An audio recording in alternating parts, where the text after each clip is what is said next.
خير الهدي هدي محمد صلى الله عليه وسلم وشر الأمور محدثاتها وكل محدثات بدعة وكل بدعة ضلالة وكل ضلالة في النار।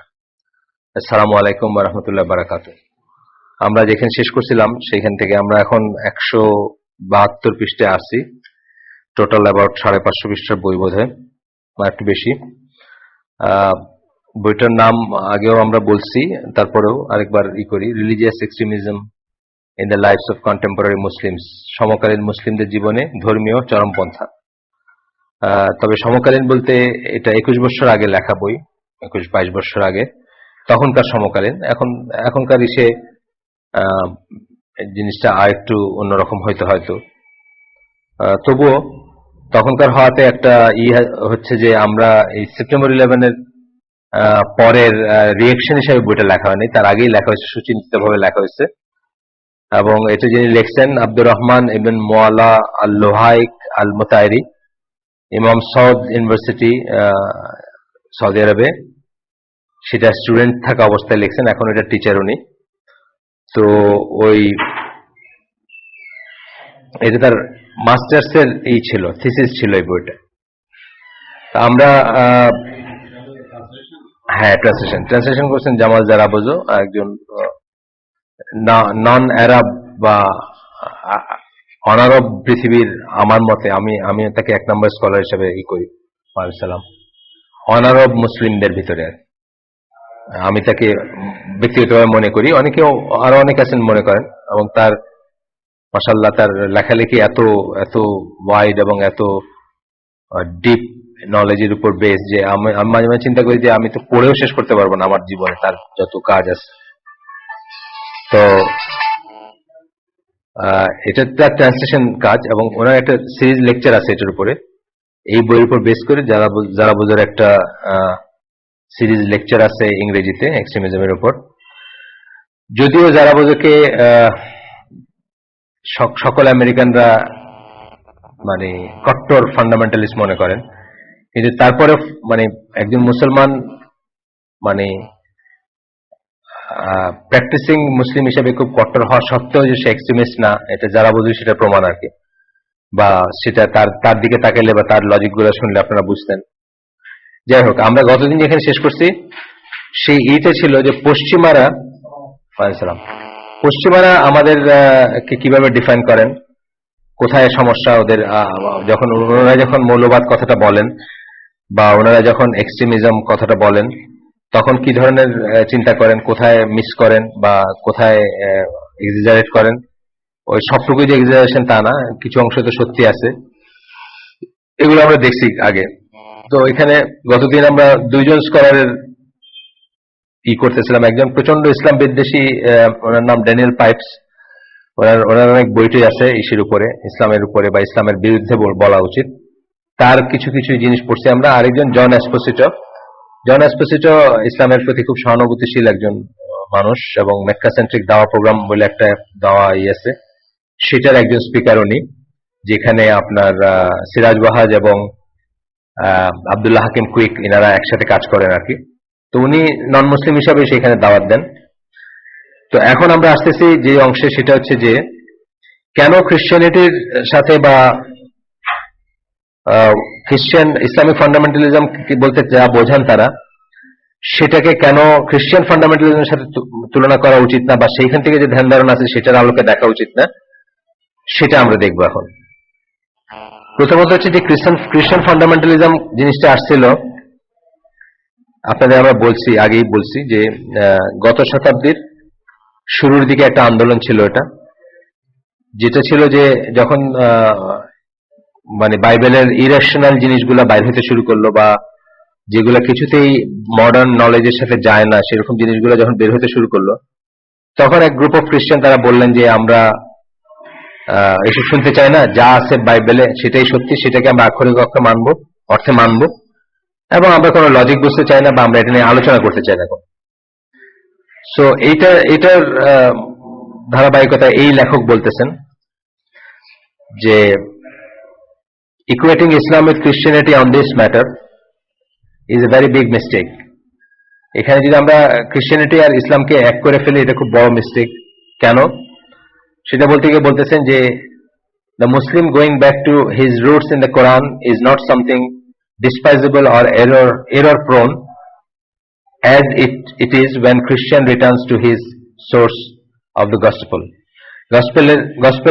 Gospel মানে যে আপনার নতুন বাইবেল, যেটা মানে নতুন নিয়ম যেটাকে বলি আমরা। বাইবেল যারা দেখছেন দুইটা ভাগ আছে, new testament, old testament. Old testament হচ্ছে বেসিক্যালি ইহুদিদের কিতাবগুলা, সেগুলাই করা। আর নিউ টেস্টামেন্ট যেটা, সেটা হচ্ছে যে খ্রিস্টানদের কিতাব বলে তারা, নতুন নিয়ম বলে সেটাকে। তারপরে গসপেল বলতে বর্ণনা, সুসংবাদ, অনেক রকম করে তারা, এগুলোকে নাম দেয়। তো বলতেছে যে সেখানে একজন খ্রিস্টান যখন ফিরে যাবে, বা একটা খ্রিস্টান যখন সেগুলো নিয়ে চিন্তা করবে সালাম, তখন সে যে সমস্ত অসঙ্গতির ভিতর যাবে, মুসলমান তার রুট যেটা, কোরআনে গেলে কিন্তু অসঙ্গতির ভিতর যাবে না, কিন্তু একজন খ্রিস্টান গেলে অসঙ্গতির ভিতর যাবে। যেমন আব্দুর রহিম গ্রিন, যিনি আপনারা অনেকে তার নাম জানেন, ব্রিটিশ মুসলিম, কনভার্টেড মুসলিম, এখন অনেক লেকচার টেকচার দেন বা অনেক পপুলার একজন উনি। খুবই ভাল লাগে আমার ওনার খুব ভাল লাগে, বক্তৃতা বা দার্স যাই বলেন, হালাকা। তো উনি যেমন বলছেন যে বাইবেলের প্রথম পেজ থেকে অসঙ্গতি আছে, বাইবেলের প্রথম পেজ। তো উনি এখানে বাইবেল যদি আপনি খোলেন, প্রথম চ্যাপ্টারটা হচ্ছে জেনেসিস, মানে ওল্ড টেস্টামেন্টের জেনেসিস। তো এখানে আছে যে আল্লাহ তাআলা আগে সকাল বিকাল তৈরি করলেন, পরে পৃথিবী তৈরি করলেন, বা পরে অন্য জিনিস তৈরি করলেন। তো এটা আমরা এখন কি বুঝি যে সকাল বিকাল আগে তৈরি করা যাবে না, কারণ সকাল বিকাল তৈরি হয় কি দিয়ে? পৃথিবীর আহ্নিক গতি দিয়ে। সুতরাং সকাল বিকাল আগে তৈরি করা যাবে না, আগে পৃথিবী তৈরি হবে, পরে সকাল বিকাল, এইভাবে আর কি।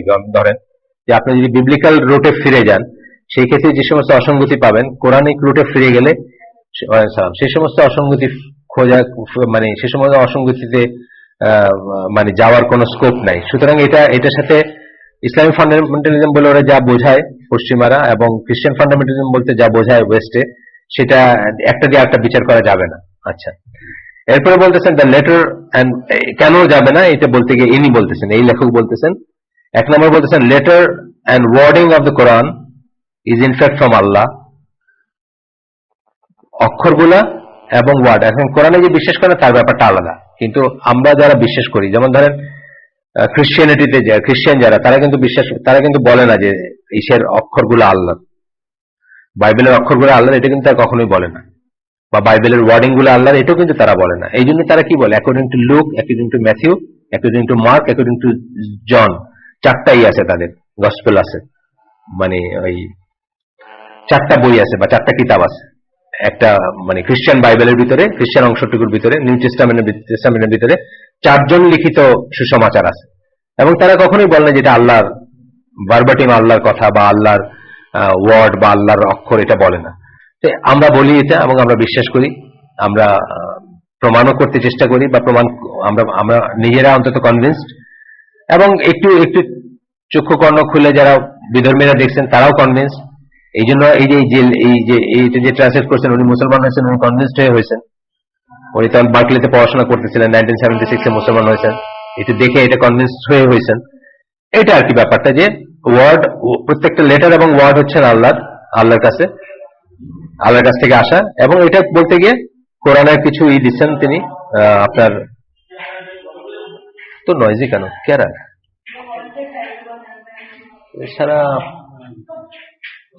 সারা মানে পুরাটা সিঁড়িঘর করে গল্প করতে করতে আর কি করতেছে, মানে ঘরের আর কিছু নাই বাকি। আর মানুষের ঘর তো এখন রাস্তায় চলে আসছে, তাই না?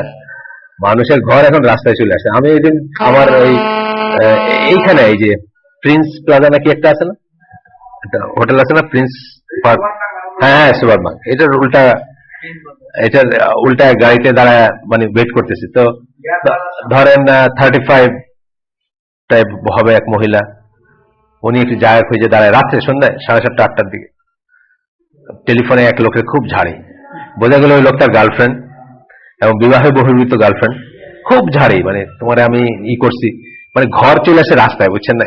সবাই শুনতেছে, আশেপাশে সব মানুষ শুনতেছে। ওয়ালাইকুম।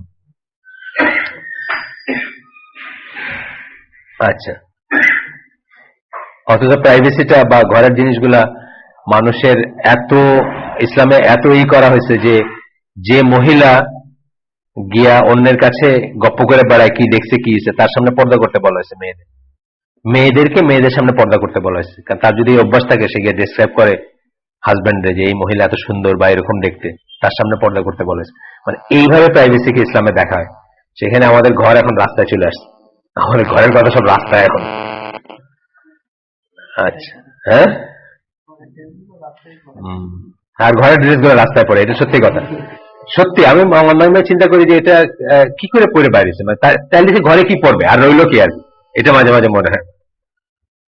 এখান থেকে এখন এগুলো তো আমাদের সময় ছিল না বা আমরা দেখি নাই। আমাদের সময় তো ধরেন আমাদের বোনরা বা আমাদের কাজিনরা তো কামিজ সালোয়ার পরে বড় হয়েছে। কামিজ সালোয়ারকে রীতিমতো শালীন ড্রেসই মনে করা হইতো এবং সেটাকে যেভাবে পড়া সেভাবে পড়তো। এখনকার মায়েরা মানে বুড়া বুড়া 40, 45, 50 দেখবেন এইখান থেকে কাটা শুরু হয়েছে। ইউ ক্যান সি এভরিথিং, যেটা তার মানে হাজবেন্ডেরও সবসময় দেখার কথা না, আপনি সেটা দেখতেছেন রাস্তা দাঁড়ায়, মানে না চাইলেও দেখতেছেন, একবার তাকাইলেও দেখতেছেন।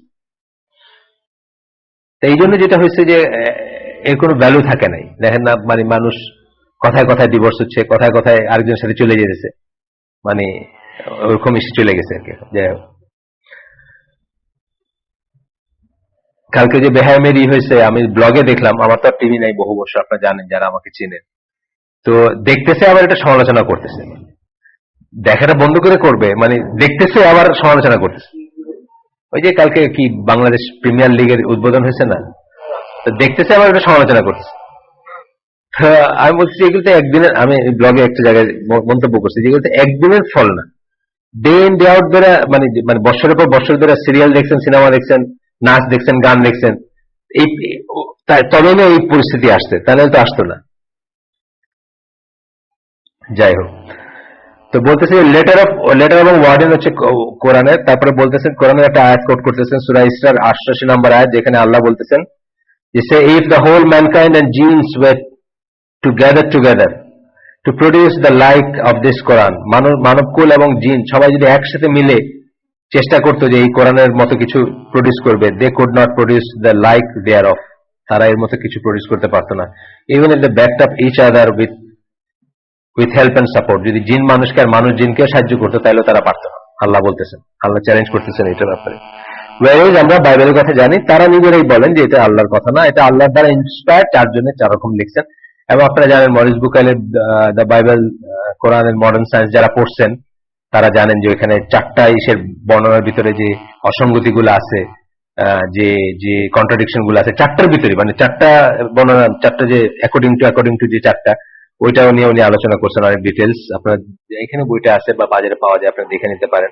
এই বইটা প্রত্যেক মুসলমানের একবার এমনি একটু জাস্ট রিডিং পড়া উচিত, কারণ খ্রিস্টানিটি সম্বন্ধে মোহটা কাটবে অন্তত আর কি। এটা ই করলে এখন তো আমার মুসলমান খ্রিস্টান হইতেছে, মুসলমান নতুন করে স্যামসন চৌধুরী একা না, স্যামসন চৌধুরী তো আবার ইসের পরে মরার পরে আমি দেখলাম ওই ব্লগে, সোনার বাংলাদেশ ব্লগে, মানে প্রত্যেকটা মুসলমান তরুণের আদর্শ হওয়া উচিত শামসুন চৌধুরী, হিট চৌধুরী। তা আমি লিখতে চেয়েছিলাম কেন উনি মুরতাদ হয়েছিলেন ওই জন্য, মানে অ্যাকচুয়ালি বুঝাইতে চেয়েছে ব্যবসায় আর কি, মানে রাস্তায় ফেলে দিয়া ব্যস্ত, ওষুধ ব্যস্ত, সেখান থেকে সে এরকম মানে শত কোটি টাকা, মানে শত বললাম হাজার হাজার কোটি টাকার মালিক। তো এইটা প্রেরণা, এটা বোঝাতে চাইছে। আমি লিখতে চাইছিলাম কেন মুরতাদ হয়েছেন ওটা নাকি। তো যাই হোক, মুসলমানরা এখন খ্রিস্টান হচ্ছে বা হয়। আমি একটা ছোট্ট লেখায় হাত দিয়েছি যে নীলফামারতে গেছিলাম, যে যা দেখে আসছি সেটার উপরে আর কি, বহু মুসলমান খ্রিস্টান হয়ে যেতেছে। আপনারা যে বেসিক্যালি এই জন্য যে নিজের দিন জানে না, কারণ ওই যে ওই ইন্ডিয়ান একজন ভদ্রলোক মুসলমান হয়েছিলেন, ডক্টর শিবশক্তি, আপনার মনে আছে কিনা জানেন, ইসলামুল হক, পরে বাংলাদেশে কিছুদিনের জন্য আসছিলেন, বাংলাদেশ তার জায়গা দেনে মালয়েশিয়া গেছিলেন আর কি পরে। তো উনি যখন ওই কম্পারেটিভ রিলিজিয়নের উপর পিএইচডি করলেন এসে আপনার ওই যে ইংল্যান্ডে, তখন ভ্যাটিকান থেকে তার অফার দেওয়া হয়েছিল, ভ্যাটিকান সিটির, ভ্যাটিকানের পোপ তাকে অফার দিয়েছিলেন যে আপনি এখানে থাকেন, আপনি রিলিজিয়াস রিসার্চ করেন এবং না না না, তখন হিন্দু, উনি হিন্দু, ওনার আবার 50,000 লোক ওনার ভগবান মানতো আর কি তখন, মানে ওই গ্রেডের হিন্দু আর কি, সাউথ ইন্ডিয়ান। তো ওনাকে বলছিল, অফার দিয়েছিল যে থাকেন, ইনডিরেক্টলি বলছিল যে খ্রিস্টানিটি নিয়ে রিসার্চ করেন আর আমাদের এখানে থাকেন, টাকা পয়সার কোনো নেই। তো উনি বলছেন না, মানে এই খ্রিস্টানিটিতে থাকার চেয়ে আমি হিন্দুই ভালো আছি, মানে ওনার কথাটা ছিল এরকম, মানে এই খ্রিস্টানিটিতে পত্তলিকের চেয়েও অদম হয়ে গেছে, তার চেয়ে আমি হিন্দু হিসাবেই ভালো আছি, আমার এটাই ভালো আছে। যাই হোক, পরে উনি মুসলমান হয়েছিলেন, পরে অনেকদিন পরে হয়েছেন পরে। হ্যাঁ হ্যাঁ, মুসলমান লেখালেখিও করেন, তবে ইন্ডিয়ান মানে ওই যে যেটা হয় আর কি, মানে ভগবান শ্রেণীর কেউ মুসলমান হয়ে গেছে, এটা তো ওদের জন্য খুব বিরাটই, মানে ওনাকে মাইরে ফেলবে বা এই জন্য উনি বাংলাদেশে আসছে, বাংলাদেশ গভর্নমেন্ট তাকে জায়গা দেয়, পসিবলি ইন্ডিয়ান প্রেশারেই দেয় না। এটা ওনার বাংলাদেশে আসা ধরেন হয়তো 8-10 বছর হবে, আর মুসলিম হওয়া আরেকটু আগের 20 বছর 20 হবে। ডক্টর শিবশক্তি কিছু, ইসলামুল হক ওনার নাম, ওনার লেখালেখি পাবেন এসে, মানে ইসলামের উপর লেখা আছে, ওনার লেখাপড়া আছে, মানে আছে, পাবলিকেশন আছে। সো আসলে আমরা জানি না দেখে আমাদের মতো মানুষ, মানে বাংলাদেশের এটা বেলাল ফিরোজকে একদিন জিজ্ঞেস করছিল যে মুসলমান তো খ্রিস্টান হয়, তাহলে মানে তফাৎটা কোথায়? তো বেলাল ফিরোজ বলছিলে মুসলমান হবে সবচেয়ে জাহিল এবং সবচেয়ে মানে একদম অকর্মণ্য যেটা, ওইটা খ্রিস্টান হইতে পারে। যার সামান্যতম জ্ঞান আছে ইসলাম সম্বন্ধে, অথবা যার সামান্যতম খাওয়ার আছে, বা যে বিশ্বাস করে যে আল্লাহ খাওয়ান, সে কোনোদিন খ্রিস্টান হতে পারবে না। আর ওদের কথা বলছিলেন যে খ্রিস্টান থেকে যারা মুসলমান হয়, তারা দেখবে সবসময় এলিট গ্রুপ থেকে আসে। এলিট বলতে সবচেয়ে বেশি পড়াশোনা যারা, সবচেয়ে বেশি এনলাইটেন যারা, সবচেয়ে বেশি চিন্তা ভাবনা করে যারা, শিক্ষিত যারা, তারা হয় খ্রিস্টান থেকেই। এবং একটা বই আমি আপনাদেরকে বলছি, যারা আমার সাথে ইমেইলে যোগাযোগ আছে তারা হয়তো জানেন, either they are extremely smart or they are ignorant, একটা বইয়ের নাম। ওই বইটাতে লিস্ট করছে শুধু মানে এই মার্কা মানুষদের নাম। এবং আসলেও তাই, মানে যে কোনো একটা সোসাইটিতে আপনি উল্টাটা দেখবেন না, কিন্তু উল্টাটা দেখবেন না বলতে আমি বলছি যে যখন খ্রিস্টান থেকে কেউ মুসলমান হয়েছে, দেখবেন সবসময় মানে লিডিং গ্রুপ থেকে আসছে। এই কয়েকদিন আগে একজনের কথা করলাম, ওনার নাম হচ্ছে ব্রুস লরেন্স নাকি, এই যে মিস গডের একটা বই বাইরে করতেছিলাম না, কি লরেন্স জানি ওনার নাম, উনি এখন মদিনায় আছেন, ওই যে বই কিনলাম, একটা বইও কিনছি ওনার। সো উনি তো পিএইচডি করা একজন ভদ্রলোক আর কি, হঠাৎ করে ওনার চেঞ্জ হয়েছে এবং হয়েছেন। তো উনি বেশ কয়টা বই লিখছেন ইসের উপরে, ওনার কনভার্সনের উপরে বা ইসলামের উপরে। এখন মদিনায় পড়াশোনা করতেছে না, কিন্তু এমনি তিনি ডক্টরেট পিএইচডি করা ভদ্রলোক। তো এরকম মানে কি লরেন্স জানি ওনার নাম, ভুলে গেলাম। তো একটা বই বাংলায় ট্রান্সলেট করছেন আমাদের এক ভাই, ওইটা ওই সোনার বাংলাদেশ ব্লগে পর্যায়ক্রমিক ভাবে দিচ্ছিলেন, জাস্ট এক্সপেরিমেন্ট হিসাবে, যে কেমন ট্রান্সলেশনটা কেমন হয়েছে দেখার জন্য। কি লরেন্স জানি ওনার নাম, যাই হোক। বইটার নাম মিস গডেড, মানে আল্লাহকে ভুল বোঝা বা এরকমের। যাই হোক, এখন আমরা আসতেছি যে in fact Quran challenges them to bring for just one সূরা or chapter similar to one of its সূরাস। কোরআনের সূরার মতো একটা সূরার কথাও চ্যালেঞ্জ করা হয়েছে কোরআনে। No human has been able to do that, although the Arabs had great linguistic skill. এটা এই কোন মানুষ এটা করতে পারে নাই বলার এটাই রিজন যে আপনি যদি কেউ করেও মানে খুব ইজিলি আপনি বুঝবেন যে এটা আসলে কোরআনের স্টাইল না, বা কোরআনের ব্যাপারটা হয় নাই। অনেক দিক দিয়ে হয় নাই। কোরআনের মতো প্রডিউস করা মানে যে খালি কতগুলো শব্দ প্রডিউস করা তা না, এটার অর্থগুলা বা এটা অন্য জিনিসের সাথে কিভাবে ফিট করে, বা কোরআনের একটা স্টাইল আছে, মানে মানে এটা নিয়ে লিটারারি ক্রিটিক যারা, তারা অনেক কথাবার্তা বলছেন। সেটা হচ্ছে যে ধরেন আপনি একজন খ্রিস্টান বা কাফির, আপনি একটা কোরআন জাস্ট ইসের জন্য নিলেন, মানে জাস্ট মানে দেখার জন্য নিলেন যে কি, ধরেন আপনি একটা পেজ পড়লেন। তো কোরআন একটা ইউনিক জিনিস হচ্ছে যে এই এক পেজের ভিতরে আপনি মোটামুটি ভাবে গোটা কোরআন কি সেটার একটা চিন্তাধারা ভাবনা পাবেন। অর্থাৎ কোন জায়গাতে এটা শুধু দুনিয়াকে কনসেন্ট্রেট করে নাই, কোন জায়গাতে শুধু আখিরাতকে কনসেন্ট্রেট করে নাই, বুঝছেন না? মানে কোন একটা জিনিস নিয়ে না আর কি, মানে এটা একটা পেজ হলো একটা স্যাম্পল পাবেন পুরা এসে, আপনি নিয়ে আসেন একটা কোরআন, আমি দেখাই দিচ্ছি যে কোনো জায়গায় যে পুরা একটা পেজ যদি পড়েন, এখানে পুরা কোরআনে কি নিয়ে কথা বলা হয়েছে সেটা স্যাম্পল পাবেন। অর্থাৎ কোরআনটাকে বেসিক্যালি কি নিয়ে কথা বলা হয়েছে আপনাদের যদি জিজ্ঞেস করে, দেখি একটা টেস্ট হয়ে যায় এখানে, কোরআন কি নিয়ে কথা বলে, কোরআনের মেইন সাবজেক্ট কি, মানে কি? তাওহীদ। তাওহীদ তাওহীদ মানে আল্লাহর একত্ব বা আল্লাহর ইউনিকনেস, বা আল্লাহ যে মানে অদ্বিতীয় বা ইউনিকনেস যেটা আমরা বলি, সেটা নিয়ে গোটা কোরআনটা। যদি এক কথা আমরা বলতাম যে কোরআন কি নিয়ে কথা বলছে, তাওহীদ নিয়ে। এখন র্যান্ডম আপনি যে কোনো জায়গা থেকে একটা পেজ খোলেন, আপনি দেখবেন যে তাওহীদের মেসেজ অবশ্যই পাবেন। ইভেন দো হয়তো সেইটা সূরাগুলো অনেক ডাইভার্স না, ধরেন ফর এক্সাম্পল সূরা ফাতিহা আর সূরা আনফল কি এক নাকি? না। সূরা ফাতিহা হচ্ছে একটা খুব কনসেন্ট্রেটেড ব্যাপার, সূরা আনফল হচ্ছে কিছুটা বর্ণনামূলক জিনিস, যুদ্ধের বর্ণনা, এটা কিন্তু তার ভিতরে আপনি যদি একটা পেজ ওইখান থেকে পড়েন, এখান থেকে পড়েন, আপনি কিন্তু কোরআন কি বলতে চাইছে এটার মোটামুটি একটা পিকচার পাবে না। এইটা যেমন ইউনিকনেস। সূরা প্রডিউস করা বলতে আল্লাহ যে শুধুমাত্র কতগুলো ওয়ার্ড বলছেন তা না, এই ক্যারেক্টারিস্টিক জন্য একটা বললাম, কোনো ফ্ল থাকবে না, কোনো ভুল থাকবে না, ইত্যাদি ইত্যাদি অনেক কিছু মিলায়। যেমন ধরেন আপনার একটা বই আছে ডায়ালগ উইথ এন অ্যাথিস্ট, আমাদের কাছে এখানে থাকতে পারে, ফটোকপি হয়তো আছে। ওইখানে মুস্তাফা মাহমুদ বলে একজন ইজিপশিয়ান স্কলার, উনি আগে বোধহয় অবিশ্বাসী ছিলেন বা কমিউনিস্ট ছিলেন, সেখান থেকে উনি ইসলামে আসার পরে এই বইটা লিখছেন। তো উনি বলতেছিলেন এইটা মিন করা হয়েছে যে সূরাতে চ্যালেঞ্জ করা হয়েছে, চ্যালেঞ্জ করা মানে কতগুলো শব্দ আপনি জোড়া দিতে পারবেন না সেটা না, মানে এই যে এফেক্টটা বা এই যে বহিঃপ্রকাশটা ঘটে কোরআনের একটা চ্যাপ্টার পড়লে বা একটা জায়গা পড়লে আপনি যে পুরা কোরআনের একটা পিকচার পান, এই সমস্ত জিনিসগুলো সব মিলাই আপনাকে বোঝানো হয়েছে যে কোরআনের একটা সূরা আপনি প্রডিউস করতে পারবেন না। একটা ঘটনার কথা যে জানি আমরা এটি মন করা রসুলের সময় খুব সম্ভবত some people were asked to এই যে এরকম করার এটা কোনো পাগল মানে কোনো সুস্থ মানুষের পক্ষে এরকম লেখা সম্ভব না, গল্প না। আমি ঠিক জানি না, আমি শুনিনি।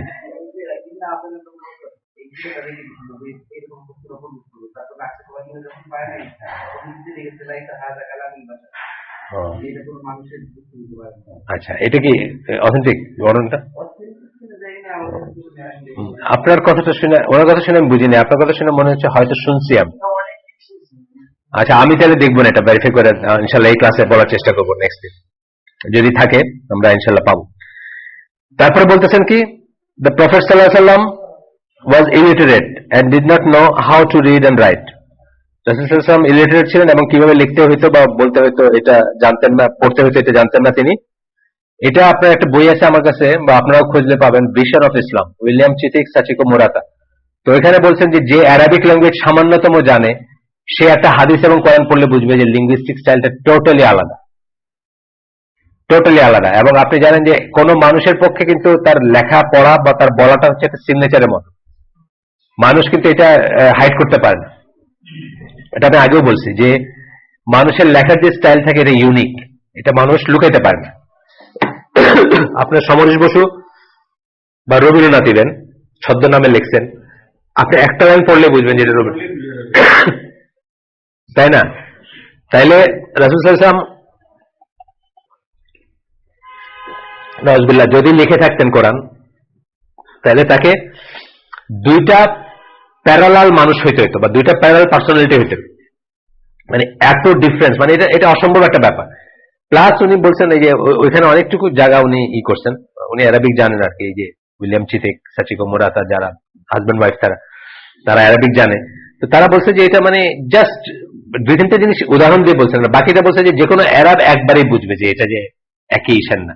এটা আমরাও বুঝি না, ধরেন আপনি আল মাহমুদের লেখা রবীন্দ্রনাথের লেখা, আমরা বাংলা হিসেব বললাম, নাউজুবিল্লাহ মানুষের সাথে আল্লাহ তুলনা করতেছি না, তারপরেও বলতেছি যে এই দুইটা লেখা যে দুইটা সোর্সের, এটা কিন্তু আপনি একবার পড়লেই বুঝবেন, আপনার আর বেশি ইসে যাইতে হবে। তো এখানে বলতেছেন যে রাসূল সাল্লাল্লাহু আলাইহি ওয়াসাল্লাম আনপড় ছিলেন, মানে ইলিটারেট ছিলেন।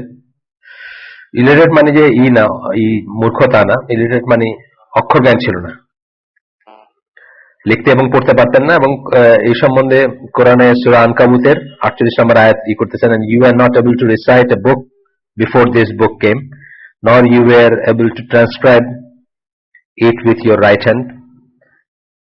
In that case, indeed, would the speaker of vanities have doubted. তুমি লিখতেও পারতে না, তুমি পড়তেও পারতে না, এর আগে এই বই আসার আগে তুমি পড়তেও পারতে না, লিখতেও পারতে না। এটাতে আল্লাহ বলতেছেন যে এটার ব্যবস্থা এই জন্যই করা হয়েছে যাতে কেউ ডাউট না করে, মানে এইটাও ইচ্ছা করে চুজ করা হয়েছে আল্লাহ রসুলকে, বা আল্লাহ রসুলকে ইচ্ছা করে এরকম রাখা হয়েছে যাতে কেউ ডাউট করতে না পারে। The fact that he was illiterate shows that those who claim that he took this Quran from previous books are nothing but liars. আগের বই থেকে নিছেন, অনেকে বলে না যে আগের বই থেকে মিলাই জুলাই লিখে ফেলছেন, যেমন মরিস বুকারের ওই বইটা তো খুব সুন্দর করেই আছে। আপনারা মানে দিনের পড়াশোনা করতে গেলে কিছু কিছু বই আসলে পড়া উচিত, মানে তার ভিতরে এই যে বললাম, নাম বলতেছি আমি কিন্তু একটার পর একটা বললাম যে the Bible, Quran and modern science, এটা যেমন পড়তে পারেন, ওইখানে উনি এটা ডিটেলস করছে না, এই লাইনটাই করছেন যে ওরা যে বলে যে অন্য বই থেকে মানে বাইবেল বা তোরা বা এইসব থেকে রাসূল সাল্লাল্লাহু আলাইহি ওয়াসাল্লাম নিছেন। তো এটা আহমেদ দিদাও এই লাইনে কথা বলছেন যে ধরেন নিল কেউ, কিন্তু হাউ ইট ইজ পসিবল যে ভুলগুলো সব বাদ দিয়ে খালি শুদ্ধগুলাই লিখলো, মানে ধরেন আপনি যদি প্রথমত ঠগ হন, শর্ট হন, বা কি বলবো মানে 2 নম্বর মানুষ হন, এবং আপনি অনেক কটা বই থেকে বা অন্যের বই থেকে নিয়ে আপনি নকল করে লিখতেছেন, তো আপনার তো একটা জিনিয়াস হওয়ার কথা যে আপনি খালি ওটার শুদ্ধটুকু নিয়েছেন আর ভুলটুকু নেন নাই একদম। তার মানে ওটার সম্বন্ধে কত ভালো জ্ঞান থাকা দরকার ছিল আপনার, ওদের চেয়ে ভালো জ্ঞান থাকা দরকার যে আপনি ভুলটুকু বাদ দিয়ে শুধু শুদ্ধটুকু নিয়েছেন। তো এটা মরিস বুকেলি এবং বলছেন আর কি, আহমেদ দিদার তাদের ইসে বলছেন যে যদি ধরে নেই ওদের কথা ঠিক, তাহলে এটা কেমনে হল। আচ্ছা, তারপরে বলতেছেন 3 নম্বর পয়েন্ট বলতেছেন যে রাসূল সাল্লাল্লাহু আলাইহি ওয়াসাল্লামের জীবনী যেটা, ওইটা কনফার্ম করে that he did not learn from any people of the book those who had the knowledge of their prophets and people. উনি কোন আহলে কিতাবের কাছ থেকে কোন জীবনী যারা পড়ছেন রাসূল সাল্লাল্লাহু আলাইহি ওয়াসাল্লাম, উনি কোন আহলে কিতাবের কাছ থেকে কোন, এগুলো হচ্ছে ওরা অনেক ধরনের পসিবিলিটি বলতে চাইছে যে বোধহয় ওনার সাথে অমুকের দেখা হয়েছিল, কোন এক লোকের সিরিয়া যেতে দেখা হয়েছিল for few minutes or few hours, যাই হোক, ওইটা থেকে একটা ওয়ার্ল্ড রিলিজন হইতে পারে নাকি? আপনার কি মনে হয় ওইখান থেকে একটা মানে এরকম ইসলামের মতো একটা দিন আসতে পারে ওইটুকু এনকাউন্টার থেকে? অসম্ভব ব্যাপার। এইগুলো হলো পাগলের প্রলাপ আর কি, ওরা যেটা বলে, মানে যারা ডিমিন করতে চায়, আসলে তারা পায় না, তো মানে কোন আনসার পায় না, মানে ওরা যুক্তিযুক্ত যে আনসার পায় না, তখন এটাকে ওই রকম লাইনেই করে। কেউ বলে যে ওনার উপর জিন আসর করছিল, আমরা আগেই বলছি একদিন যে ওনাকে কি কি বলা হয়তো, পাগল, জিন আসর করছে বলা হয়তো, কবি বলা হয়তো, পাগল বলা হয়তো, আরো কি আরো ছিল কিছু জিনিস। তারপরে বলতেছেন in Quran there are verses that reprimand the prophet, আল্লাহ রাসূল সাল্লাল্লাহু আলাইহি ওয়াসাল্লামকে তিরস্কার করে বা তাকে সাবধান করে দিয়ে কোরআনে আয়াতসমূহ আছে। তো কোরআন যদি তার নিজের লেখা হইতো, এটা খুব একটা মানে খুব আনলাইকলি একটা ব্যাপার যে নিজেকে উনি করতেছেন। তারপরের পয়েন্টটা হচ্ছে there are number of miraculous aspect related to the Quran. কোরআনের অনেক কটা আছে, আপনারা জানেন, অলৌকিক ব্যাপার আছে, অনেক ধরনের আছে, যেটা থেকে বোঝা যায় যে এটা মানুষের কাজ হওয়ার কথা না বা মানুষের কাজ হতো না। প্রথম কথা হচ্ছে যে এলোকোয়েন্স যেটাকে বলি, মানে এটার যে লিটারারি দিকটা বা এত সুন্দরভাবে এই করা রচনা যেটা বলেন বা যাই বলেন, এলোকোয়েন্স বলতে বাংলা বলেন তো কি বলবো? না, ছন্দময় না। এলোকোয়েন্স তো আপনার স্পিচের ব্যাপারে বলে, স্পিচ তো ছন্দময় না, মানে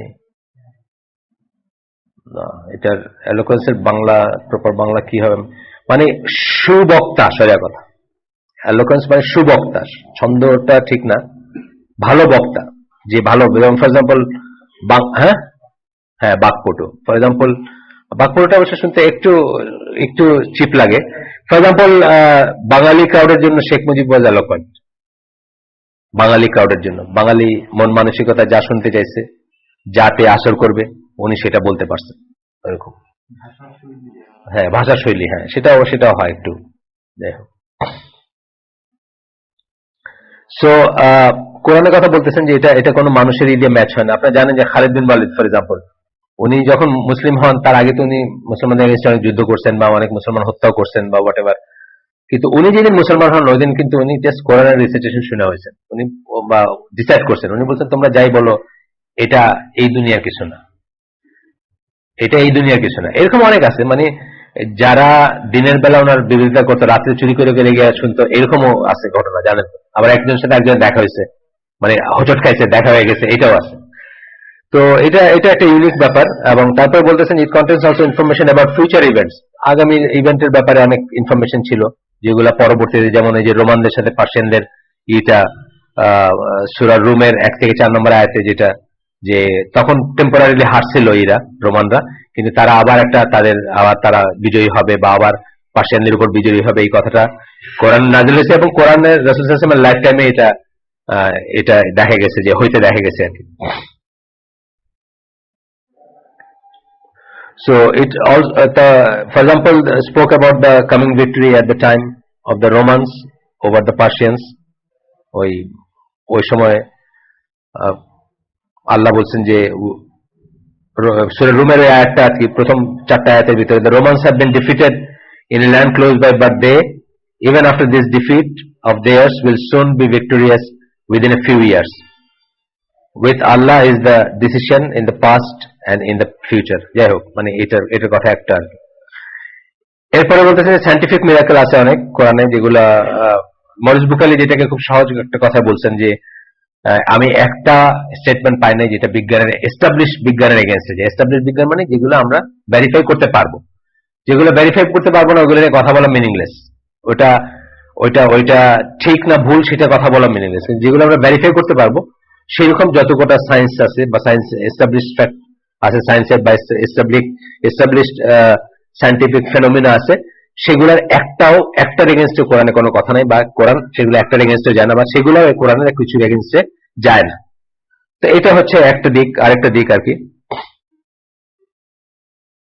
তারপরে বলতেছেন যে কোরআনের প্রিজার্ভেশন নিয়ে, যেভাবে কোরআনকে প্রিজার্ভ করছেন আল্লাহ, ওয়ার্ড এবং লেটারিং যেভাবে করা হয়েছে হাফেজের মাধ্যমে বা ইসের মাধ্যমে, এটাও একটা মিরাকেলের ব্যাপার। এটা আপনারা অনেক সময় বলতেছিলেন যে, ওই একটা লেকচার আমি শুনতেছিলাম, বলতেছেন যে আপনি বললেন যে কোরআনের অনেক মিরাকেল আছে, আপনাকে জিজ্ঞেস করা হলে আপনি বলতে পারলেন না। সর্বপ্রথমে যেটা বলা উচিত যে এত বড় একটা বই লক্ষ লক্ষ মানুষ পৃথিবীতে মুখস্থ করে রাখছে, এই যে আল্লাহ ইজি করে দিচ্ছেন মেমোরাইজ করাটা, এটা সেলফ একটা মিরাকেল। কারণ আপনি দেখেন, মানে ধরেন ফর এক্সাম্পল গল্পগুচ্ছ, কথার কথা আমি বললাম, গল্পগুচ্ছ রবীন্দ্রনাথ একটা বই, কয়জন মুখস্থ আছে বাইক? মানে আমি বলতেছি আর একজনের পাবেন না আপনি, মানে বা ইভেন খ্রিস্টান বাইবেল আপনি হয়তো কোনো মুসলমান জাকির নায়কের পাইতে পারেন, কিন্তু খ্রিস্টানদের ভিতর খ্রিস্টান পাওয়া খুব ডিফিকাল্ট হবে যে মুখস্থ করে রাখছে, ঠিক না? এই যে আমার প্রিজার্ভেশনের জন্য আল্লাহ, এটা ইটসেলফ একটা মিরাকেল, এটা যে এত ইজি প্রিজার্ভ করা, ইজি এবং প্রিজার্ভ করে রাখতে পারছে। এবং এই জন্য আপনি আপনি পোড়ায় ফেলেন না, সারা পৃথিবীর সব কোরআন পোড়ায় ফেলেন, সব বোমা মারেন, নিউক্লিয়ার ওয়ার, সবকিছুর পরেও there will always be some মুসলিম যার বুকে এটা প্রিজার্ভ থাকবে। যাই হোক, এরপরে বলতেছেন যে there is also miracle of the preservation এর কথা বলতেছেন, যে প্রিজার্ভ করছেন যেভাবে। 19 থিওরিতে যে আমরা নাও যাই, 19 থিওরি সবটুকুই মানে যেভাবে 19 থিওরিটা উনি প্রেজেন্ট করছেন সেটা বাতিল ডেফিনেটলি। বাট এই ধরনের আরো অন্য জিনিস আছে, যেটা নিউমারিক্যাল ব্যাপার আছে, যেগুলা ধরেন রাত এবং দিন equal number of time mention করা, বা এই ধরনের অনেক কটা জিনিস আছে যেগুলা ইটসেলফ, মানে যেগুলা থেকে কিন্তু এক ধরনের আছে আপনার, মানে কি বলে, এক ধরনের প্রিজার্ভ করার ব্যাপার আছে। কারণ আপনি যদি কিছু চেঞ্জ করেন ওইগুলোতে চেঞ্জ আসবে সেই সব থেকে আর কি। এত নাম্বার অফ টাইমস এটা এত অনেক কিছু আছে না, মানে আদার দেন 19 আমি বলতেছি, 19 থিওরি আমি যাচ্ছি না।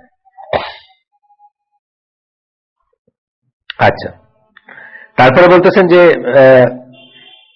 it has never been shown, for a point, to be from other than Allah, although the enemies of Islam have tried, ওরা অনেক চেষ্টা করছে যে এটা আল্লাহ ছাড়া অন্য কোন সোর্স থেকে আসছে এটা বোঝাইতে। এবং এটা হয়তো আমাদের ইমানের পরীক্ষা হতে পারে, কারণ একটা ওয়েবসাইট আছে ইসলামিক অ্যাওয়ারনেস, আপনাদেরকে যারা এই গ্রুপে আছেন তাদেরকে আমি আগেও দিছি, তারা এই লাইনটাতে কাজ করে। এই খ্রিস্টানরা বা ইহুদিরা যেসব জিনিস নিয়ে কোরআনকে অ্যাটাক করে সেই সব জিনিসগুলারই। তো এখানে আমি যেমন ধরেন একটা পয়েন্ট আমি বলতেছি, কোরআনে একটা ডেসক্রিপশন আছে হামান, আপনাদের আগেও বলছি বলে, হামান হচ্ছে ফেরাউনের অ্যাসিস্ট্যান্ট। এবং এরা বলতে চাইছে যে খ্রিস্টানরা বলতো, মানে আনটিল ভেরি রিসেন্টলি, ধরেন 50 বছর আগে বলতো যে অ্যাকচুয়ালি রাসূল সাল্লাল্লাহু আলাইহি ওয়াসাল্লাম এটা গুলায় ফেলছেন। মানে প্রথমত তারা দুইটা কথা বলতেছে, একটা হচ্ছে রাসূল সাল্লাল্লাহু আলাইহি ওয়াসাল্লাম কোরআন লিখছেন, এটা কিন্তু বলতেছে প্রকারান্তরে, উনি গুলায় ফেলছেন। হামান অ্যাকচুয়ালি ওদের বাইবেল এসে আসে যে একজন পার্সিয়ান লোকের নাম ছিল, এবং উনি এটা গুলায় ফেলে উনি এটাকে ফেরাউনের সাথে যুক্ত করে দিয়েছে, এরকম ভাবে বলতে তারা। তো ওদের লজিক ছিল যে হুমায়ুন একটা পার্সিয়ান নাম, এবং হুমায়ুন থেকে হামান আসছে। অনেক গল্প আছে কিভাবে আসলো আর কি, কোথা থেকে, ওইটা আল্লাহ রাসূল সাল্লাল্লাহু আলাইহি ওয়াসাল্লাম দুইটা এসে মিলায় ফেলছে। তো এটার পরে মুসলমানরা এটাকে রিফিউট করতে পারে নাই তখন, কিন্তু এটা মানেও নেই।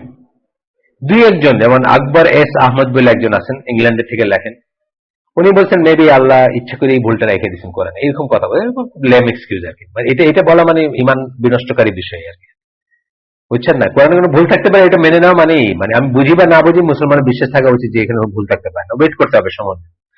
তো যাই হোক, ওই যে পিরামিডের গায়ে যে লেখাগুলা দেখছেন, এক ধরনের লেখা আছে, হ্যাঁ, এইটার আপনার পাঠোদ্ধার হয়েছে তারপরে, এবং ডিকোড করে দেখছে যে নামটা অ্যাকচুয়ালি হামানি, বুঝছেন? এই সময়টার জন্য অনেক মুসলমান ওয়েট করতে পারে নাই, যারা পারে নাই তারা পরীক্ষায় হারছে। তো তখন দেখা গেছে এটার নাম হামানি ছিল, এবং হামান ছিল একটা উপাধি অ্যাকচুয়ালি, চিফ আর্কিটেক্ট, যে ইসের চিফ আর্কিটেক্ট, ফেরাউনের আন্ডারে যে চিফ আর্কিটেক্ট, তাকে মানে অ্যাকচুয়ালি আর্কিটেক্ট মানে কি, ইট বানাইতো যারা, না ইট টিট বানাইতো, তখনকার আর্কিটেকচার কি, ইট বানানো এবং ইট পোড়ানো, এটাকে কেমনে জোড়া দিবে এইসবই তো। তো তারে ডেকা বলছিল আপনার কি বলে, ফেরাউন বলছিল যে একটা টাওয়ার বানাতে দেখি আল্লাহর কাজকর্ম দেখবো। ন্যাচারালি চিফ আর্কিটেক্টই বলবে। আমাদের এখানে যেরকম পূর্ত মন্ত্রণালয়ের সেক্রেটারি ডাকবে যদি বিল্ডিং বানাইতে চায়, ওইখানে এরকম ডাকছে আর কি। এইটা বাড়িয়েছে যেমন এই ধরনের আর কি। যদি কোনো অসঙ্গতি কারো মনে হয়েও থাকে কখনো, এটা আমাদের জ্ঞান কম জ্ঞানের জন্য। এবং ওইগুলো যদি ওরা অ্যাটাক করছে, এবং ওইগুলো অ্যাটাক করে অনেক দুর্বল মুসলিমকে তারা করে ফেলছে, মানে ভিত নাড়ায় দিচ্ছে। কিন্তু আসলে এই জন্য বলেন যে তাওহীদের জ্ঞান থেকে ইসলাম শুরু হওয়া উচিত। কারণ তাওহীদের জ্ঞান যদি আপনার থাকতো, আপনি জানতেন যে কোরআনে কোনো ভুল থাকতে পারে না। তাওহীদে যদি আপনি যদি প্রতিষ্ঠিত থাকতেন, কারণ আল্লাহর যে সিফাতগুলো আছে একটা একটা একটা করে, ওখানে কোনো ভুলের অবকাশ নেই। আল্লাহকে যেমন আমার একটা পোস্টার ছিল, এটা যদি কারো কাছে থাকে আমাকে আবার একটু দিতে পারেন, যদি মানে আমি বলে দিচ্ছি। 1999 সালের অক্টোবর মাসে ন্যাশনাল জিওগ্রাফিক ওইখানকার সেন্টার ফোল্ড ছিল, ওইটা আমি টানাই দিয়েছিলাম একটা জায়গায়, ওইটা কেউ নিয়ে গেছেন আমাকে না বললেন, কোন একটা দাওয়াতি সংস্থায় আমি দিছিলাম আর লেমিনেটেড করে। তো এখানে ছিল যে আমাদের সাইজটা নিয়েছিল আর যে সৌরজগৎটা এখানে দেখানো হয়েছে। সৌরজগৎটাকে বলা হয়েছে যে এই সূর্যটা হচ্ছে একটা মিডিয়াম সাইজের মানে স্টার, মিডিয়াম সাইজের নক্ষত্র। তারপরে আমাদের গ্যালাক্সিটা দেখানো হয়েছে। তো বলা হয়েছে এখানে হান্ড্রেডস এন্ড বিলিয়ন্স, মানে 1 বিলিয়নে 100 কোটি, hundreds and billions of galaxy আছে, কি বলে স্টার আছে এখানে, মানে ওই সূর্যের মতো হান্ড্রেডস এন্ড বিলিয়ন্স আছে। এই গ্যালাক্সির ভিতরে সূর্য কোনো ডটও না আর কি, মানে যে পোস্টারটা দেখানো হয়েছে ওখানে কোনো ডটও না, মানে সূর্য বা সৌরজগৎ কোনো ডটও না। তারপরে ওই রকম hundreds and billions of galaxy আছে আমার, মানে শত কোটি আর কি। যদি এর কোনো সৃষ্টিকর্তা থাকেন, অফকোর্স আছেন আমরা মনে করি, বা দেয়ার আর রিজনস, মানে পাগল ছাড়া যে কারো মনে চিন্তা করলে মনে হবে যে আছেন। পাগল বলতে স্টিফেন হকিং এক ধরনের পাগল, মানে যাদের জীবন নিয়ে চিন্তা করার কোনো অবকাশ নাই, বুঝছেন না, যা করতেছে এই করে করে মরে যেতেছে, জীবন নিয়ে কোনো বাইরে হয়ে একদম চিন্তা করে নেই। মানে যে লোকটা একটা এই পাঞ্জাবির উপরে এখন যদি একটা লাল দাগ পরে, যে লোকটা আমাকে পিকের দাগ করছে, পানের পিকের, যে লোকটা আমাকে জিজ্ঞেস করবে যে এটা কেন হইলো, এটা কি করে হয়েছে, মানে এই দাগটাও অটোমেটিক হয়েছে এটা বলে না, যে সে কিন্তু মনে করছে পৃথিবীটা অটোমেটিক হয়েছে, মানে এই সমস্ত ইভেন্ট গুলো অটোমেটিক হয়েছে, মানে পাগল ছাড়া কারো বলার কথা না। কিন্তু অনলি থিং সে কোনো সময় দেয় না এই লাইনে চিন্তা করতে, কোনো অবকাশ নাই তার। সে যাই হোক, আল্লাহ যদি এটা সৃষ্টিকর্তা হয়ে থাকেন, তাহলে তার সাথে কি আমাদের কোনো তুলনা হয়? তার জ্ঞানের সাথে, তার ভ্যালুর সাথে, তার মানে যাই বলেন। সুতরাং এইভাবে যখন তাওহীদ প্রতিষ্ঠিত হবে, তখন সেখানে কোনো ভুল, কোনো অসঙ্গতির কোনো হবে না, বিকজ আল্লাহ শেষ। আমরা বুঝতেছি না, আমরা ল্যাঙ্গুয়েজ বুঝি না দেখে বুঝতেছি না, বা আরেকটা কিছু আমরা জানি না দেখে বুঝতেছি না। আমরা সময় হলে আল্লাহ জানাবেন, বা আমরা আল্লাহ যদি মনে হয় আল্লাহ জানাবেন, আমরা জানবো। ততদিন পর্যন্ত ওইগুলো ওয়েট করতে পারে, কিন্তু কাফেরের কথা আমাদের বিচলিত হওয়ার কিছু নাই। যাই হোক, তাই যাই না হইতে পারে।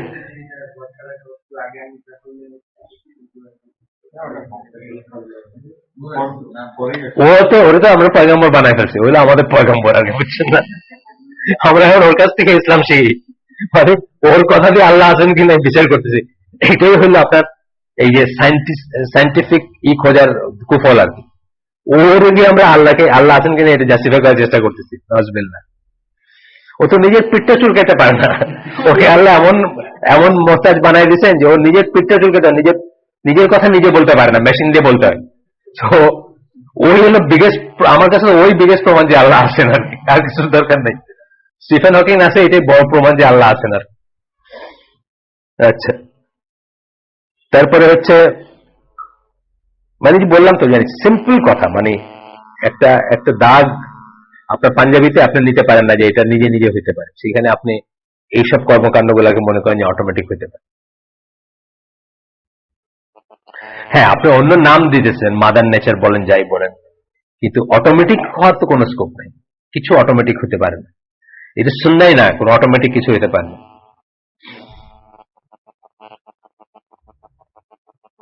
আমরা কজ না জানতে পারি, সেটা হলো অন্য কথা। ধরেন যেদিন মানুষ জানতো না যে আর্নিক গতি কেন হচ্ছে বা বার্ষিক গতি কারে বলে, এগুলো জানতো না, সেদিন মধ্যে অটোমেটিক সূর্য উঠতেছে, অটোমেটিক সূর্য যাচ্ছে, তাই না? এটা হচ্ছে আমি কজ জানি না, আমি কারণ না জানি বললে ঠিক আছে, এটা বলতে পারি আমি কারণ জানি না ভাই, আমি যদি দেখি এমনি সূর্য রাত হইতেছে দিন হইতেছে, আমি যখন কারণটা জানলাম যে পৃথিবীর ও আচ্ছা পৃথিবী ঘুরে দিকে রাত আর দিন হইতেছে, বুঝছেন না? এইভাবে প্রতিটি জিনিসের একটা কারণ আছে এক্সেপ্ট আল্লাহ। মানে আল্লাহ হচ্ছেন আনকজড কজ অফ অল রিয়েলিটি। যা কিছু এক্সিস্ট করে তার সেই কারণ, যার আর কোনো কারণ নাই। কারণ তো সৃষ্টি করছেন আল্লাহ, কার্যকারণ সৃষ্টি করছেন আল্লাহ। আমরা যেটা মনে করি যে পৃথিবী সৃষ্টির মুহূর্ত থেকে ফিজিক্যাল ল গুলো সব আসছে এবং সব কারণ আসছে, সব ম্যাথমেটিক্স আসছে, সব ফিজিক্যাল সায়েন্স আসছে। আচ্ছা, এরপরে পয়েন্টে আসি আমরা। তাই আল্লাহ ছাড়া অন্য কারো থেকে এরকম, যাই হোক, this issue is very different though with respect to the Bible the Christians admit that Gospels, ওই যেটা আগে বললাম যে মানে বাইবেলের ব্যাপারে তারা মানে অনেকে চেষ্টা করছেন ইসলামের এগেনস্টে যারা কাজ করেন তারা দেখাইতে যেটা আল্লাহর কাছ থেকে আসে না, মানুষের কাছ থেকে, কিন্তু তারা এখন সেটা করতে পারেন নাই। যেমন আপনার একটা উদাহরণ দিলাম আমি, এই যে হামানেরটা বললাম। অ্যাকচুয়ালি হামানেরটা মাইনে নেওয়া মানে কি? আল্লাহ রসুল লিখছেন, তাই না? আল্লাহ রসুল লিখছেন কোরআন এবং আল্লাহ রসুল জানতেন না বা গুলাই ফেলছেন, পার্সিয়ান দেয় না এখানে জোড়া দিয়েছেন, তাই তো হইতো। তার মানে আপনি বলতেছেন মানুষ আল্লাহ করেন নাই, রসুল বানাইছেন এটা বসে। ওইটা প্রমাণ হলো যে না, এটা ওইটাই ঠিক। এরকম আরো কত আছে। ধরেন এই যে যখন এই যে মনিজ বুকালি বলছেন যে ফেরাউনের ওই ঘটনাটা, যে যখন এই আয়াতটা নাজিল হচ্ছে তখন রসুল সাল্লাল্লাহু আলাইহি ওয়াসাল্লাম জানেন না যে ওনার থেকে হয়তো 200-300 মাইল দূরে ইজিপ্টের ভিতরে ওই পিরামিডের ভিতরে আল্লাহ ওই বডিটা প্রিজার্ভ করে রাখছেন, যেটা 1800 সামথিং এ বাইর হবে। আল্লাহ রসুল জানতেন না। কোরআনের ওই আয়াতটা যখন নাজিল হচ্ছে যে না, আজকের দিনে তোমাকে তোমার শরীর ফিরাই দিলাম আমরা, যেমন ফেরাউন বলছে যে আমি এখন আল্লাহ মানি, আল্লাহ আমি মানি তোমারে, আল্লাহ বলছেন না, এটা লেট হয়ে গেছে। ঠিক আছে, তোমার শরীরটা ফিরাই দিলাম তোমারে, সো দ্যাট এটা নিদর্শন হিসাবে থাকে। শরীর ফিরাই দেওয়া মানে কি? ডেড বডিটা প্রিজার্ভ থাকবে, সে বাঁচবে না, শরীর ফিরাই দেওয়া। আল্লাহ রসুল যদি জানতেন তাহলে বলে তিনি ওই জায়গায় দেখো এখানে আছে, জানতেন না তিনি, আল্লাহ রসুলকে জানানো হয় নাই। তো ধরেন এই কথাটা, এটা জাস্ট একটা সময় গিয়ে রিবিল্ড হবে, একটা ডিফারেন্ট যুগের মানুষের ইমান বাড়ানোর জন্য রিবিল্ড হবে। 1800 সামথিং এ ওই যে খুঁড়ে বাইর করছে পিরামিড, তারপরে বাইর করছে ফেরাও, তারপর বাইর করছে তার বডি। তার মানে ওই একটা এখানে গিয়ে দেখলেন, এইভাবে আর কি। মানে যখন আপনি বলবেন যে আল্লাহ ছাড়া অন্য কারো কাছ থেকে আসছে, কেউ প্রমাণ করতে পারে না এটা। কিন্তু খ্রিস্টানরা নিজেরাই মেনে নেয় যে গসপেল তাদের না, মানে আল্লাহ না, সরি, গসপেল আল্লাহর কাছ থেকে না। এই বলতেছেন আমি যে কথাগুলো বলছি আগে, মার্ক, ম্যাথিউ, লুক এবং জন, তাদের থেকে আসছে, তারা আল্লাহর ওয়ার্ড না, এটা তারাই নিজেরাই মেনে নেন। তারপরে বলতেছেন যে গসপেলস নিয়ে, it is certain that the Gospel of Matthew was written for a Judeo-Christian church within a very strong Jewish environment. এইগুলো লিখতে গিয়া মেজাজটা আবার কাজ করছে, মানে কার জন্য লেখা হইতেছে সেরকম। আজকে যেটা নজবিল্লাহ, ধরেন আজকে যদি আপনি ইসলাম নিয়ে লেখেন, বাংলাদেশে যেসব ফেকার আছে, আপনি এটা লেখা পড়লে বুঝবেন এটা তবলিগের লেখা নাকি ইসের লেখা। কেন? সে তার অ্যাফিলিয়েশন বা ওই লাইনে লিখবে, ওই শ্রেণীর পাঠককে অ্যাড্রেস করতে লিখবে এবং ওই শ্রেণীর পাঠককে স্যাটিসফাই করতে লিখবে। তো বলতেছেন যে ম্যাথিউ লেখা হয়েছে একটা জুডিও খ্রিস্টান চার্চের মানে মানে স্ট্রং জুইশ এনভায়রনমেন্টে লেখা হয়েছে, এটা পড়লেই বোঝা যায়। এবং সেটাও আনসার্টেন যে ম্যাথিউ নিজে লিখছেন কিনা, মানে যার নাম বলা হয়েছে উনি লিখছেন কিনা এটাও আনসার্টেন। মার্ক ব্যাপার একই, মানে অন্যান্যদের ব্যাপারটা একই, মানে যাদের কথা বলা হয় তারা লিখছেন কিনা সেটাও আনসার্টেন। অথচ আমাদের কি, আমাদের একটা হাদিসের কোরআন বাদে দিয়ে দিলাম, কোরআনের কথা আসতেছে না এখানে। এইসব কথার সাথে কোরআনের কথা আসে না, এইসব কথার সাথে যে হাদিসের কথা আসে তাও আসে না। আমরা একটা হাদিস পড়তে গেলে দেখবেন, এখনো দেখবেন যে 4 লাইন 5 লাইনের একটা স্টেটমেন্ট আছে, শেষ লাইনটার ব্যাপারে দেখা আছে এইটা অমুকে বলছেন আর বাকিরা বলেন নাই, পাইছেন এরকম? বা সাবনারেটর বলছেন যে মনে হয় এটা ইনি বলছেন, এরকম ডেসক্রিপশন আছে। মানে আমাদের হাদিসের লিটারেচারটা যে পরিমাণ অথেন্টিসিটি বা যে পরিমাণ মানে সায়েন্টিফিক ইন মেথডোলজি, মানে এটাকে হিস্টোরিক্যাল মেথডোলজি বলে, মানে ও ইতিহাস মানে বাছাই করার যে পদ্ধতি আছে সেটাতে আপনার হাদিসটা যত সায়েন্টিফিক, পৃথিবীতে কোন ইতিহাস এইভাবে নাকি, এটার উপর আমার কাছে একটা পেপার আছে। এই জন্য বলছে যে আপনি 1400 বছর পরে এটাও জানতেছেন যে কে এইটা গিয়ে এই কথাটা বলতে গিয়ে বলছে যে এরপরের কথাটা কে বলছেন আমার ঠিক মনে নাই, অমুকে বলছেন না অমুকে বলছেন, সেটাও আপনি জানতেছেন। মানে এই পরিমাণ ডিটেলস সহকারে প্রিজার্ভ রাখে। অনেক হাদিস পাবেন আপনি যে ন্যারেটর যিনি বলতেছেন যে এরপরের কথাটা কি উনি বলছেন না উনি বলছেন আমি শিওর না, এভাবে বলতেছেন। আচ্ছা, এরপরে গেল, এরপরে পয়েন্ট আসতেছে the Quran was transmitted from the time of the prophet সাল্লাল্লাহু আলাইহি ওয়াসাল্লাম ইন এ মুতাওয়াত্তির fashion that produces definite knowledge. কোরআন হচ্ছে কি? মুতাওয়াত্তির হাদিস, মানে বহু সোর্স থেকে কনফার্ম করা, বহু সোর্স থেকে কনফার্ম করা মুতাওয়াত্তির হাদিস এই সেন্সে যে হাদিস, অফকোর্স তো কোরআন বেসিক্যালি তো হাদিস, কারণ আমরা কোথায় জানছি? আল্লাহ রাসূল বলছেন দেখে জানছি, এবং সেটা কনফার্ম করা হচ্ছে মুতাওয়াত্তির, মানে অনেক সোর্স থেকে কনফার্ম করা হাদিস। দ্যাট প্রডিউসেস ডেফিনেট নলেজ, যেখান থেকে ডেফিনেট নলেজ আসে। যাই হোক,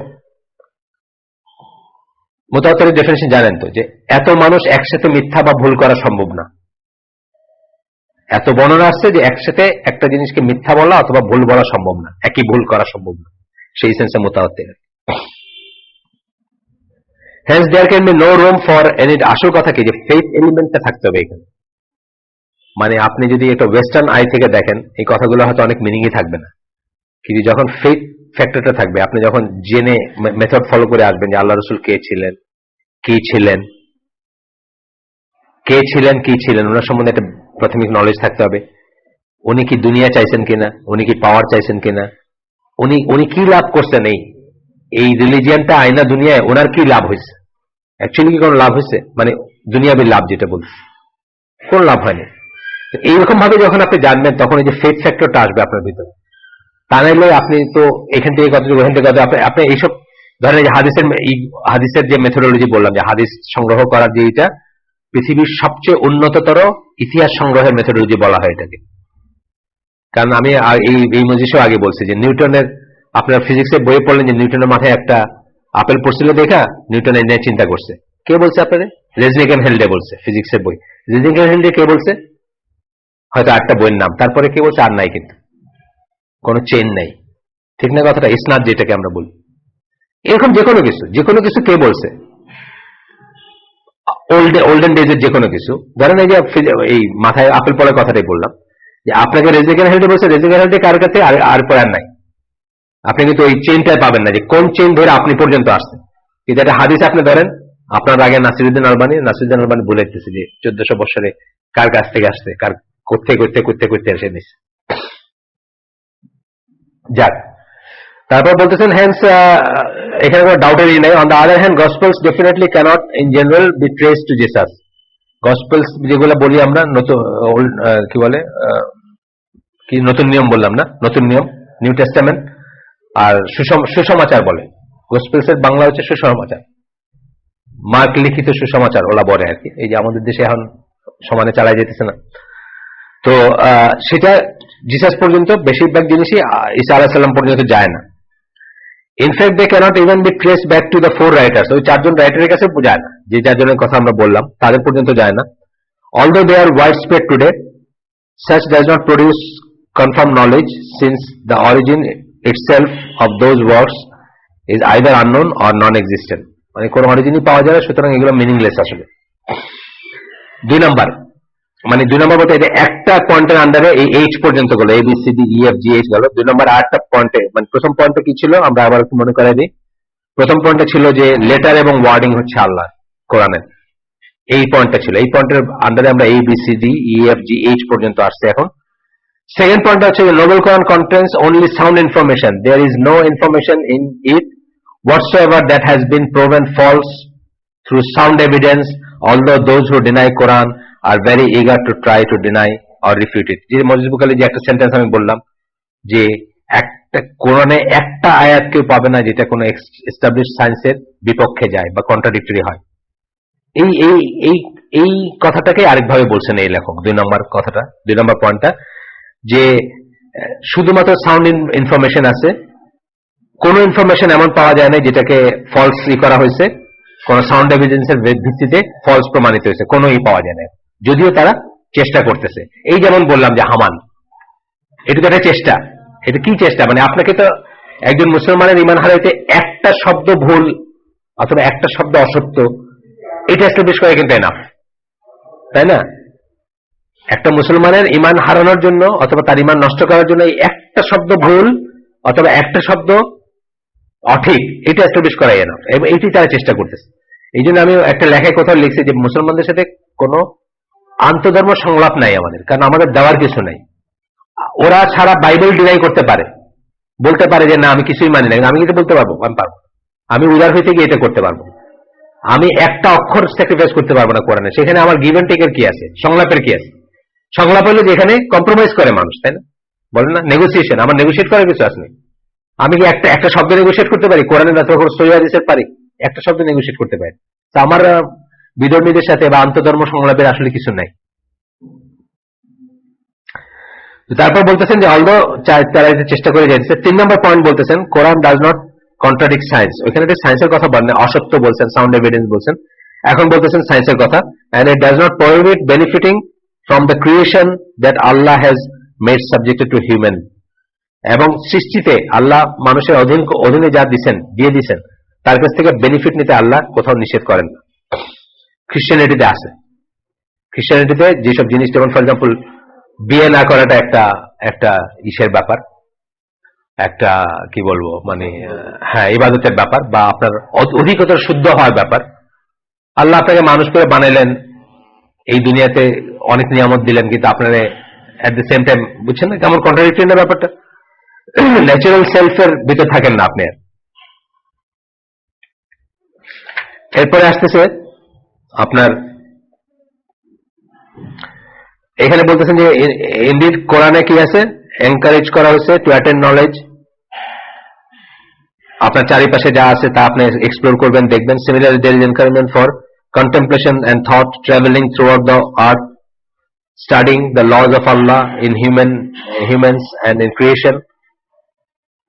All of this is in order to benefit from what Allah has subjected to mankind. আল্লাহ আপনাকে এই সমস্ত জিনিস পড়ার একটা কারণই হচ্ছে এই যে আপনাকে মানে পড়তে বলা হয়েছে, চিন্তা করতে বলা হয়েছে, এই সমস্ত হচ্ছে যে আল্লাহ আপনার চারিপাশে দিচ্ছেন তার থেকে যেন আপনি বেনিফিটই করতে পারেন, সেই জন্য। গসপেলসের কথা বলতেছেন, গসপেলসকে যারা প্রপাগেট করছেন তারা বহু বছর সায়েন্টিফিক ইস্যুকে আপ্রাণ চেষ্টা করছেন সায়েন্টিফিক প্রপাগেশনকে বাধা দেওয়ার। So much so that Galileo বা এই ধরনের অনেক মানুষকে তারা হত্যা করছেন, এবং অনেক সময় তারা এদেরকে উইচ ডক্টর বলে একটা ছিল। উইচ ডক্টর আপনারা জানেন নাকি? মানে ওঝা, ডাইনি ধরার ওঝা বা শয়তানের চর ধরার ওঝা। এরা এত পাওয়ারফুল ছিল যে এরা আপনাদের দেখে যদি বলে যে এর উপর শয়তান আসর করছে, সাথে সাথে আপনার মেরে ফেলবে, ক্রুসিফাই করে ফেলবে বা হ্যাং করে দিবে। তো তারা কাদেরকে ধরতো? যারা এই যে সায়েন্স নিয়ে কথা বলতো, যারা প্রচলিত ধ্যান ধারণা বাইরে কোনো কথা বলতো। কিন্তু ইসলামে আপনারা জানেন নাকি আমি জানি, এরকম কোন পাইছেন যে সায়েন্টিফিক পড়াশোনা করছে দেখে কারো কোনো শাস্তি দেওয়া হয়েছে? আমি কোনদিন পাইনি। বরং উল্টাটা, রাজকোষের পয়সা দেয়া পড়াশোনা করছে, গবেষণা করছে, এটা পাবেন অনেক। রাজকোষের পয়সা দিয়া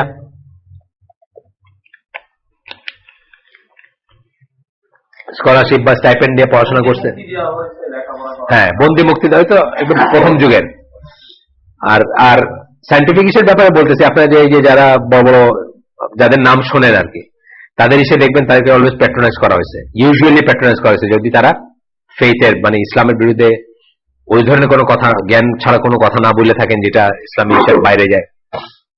সায়েন্সের কোনো করা হয় না। এই জন্য একটা মধ্যযুগে একটা সময় পাওয়া যায় যখন খুব ফ্লারিশ করছে, যে জ্ঞানের নেশায়, মানে যখন এই যে জ্ঞানের এটা অ্যাপ্রিসিয়েট করা হয়েছে, তখন দেখা গেছে যে মানে একটু বেশি হয়ে গেছে, যা হওয়া উচিত ছিল তার সেটা বেশি হয়ে গেছে।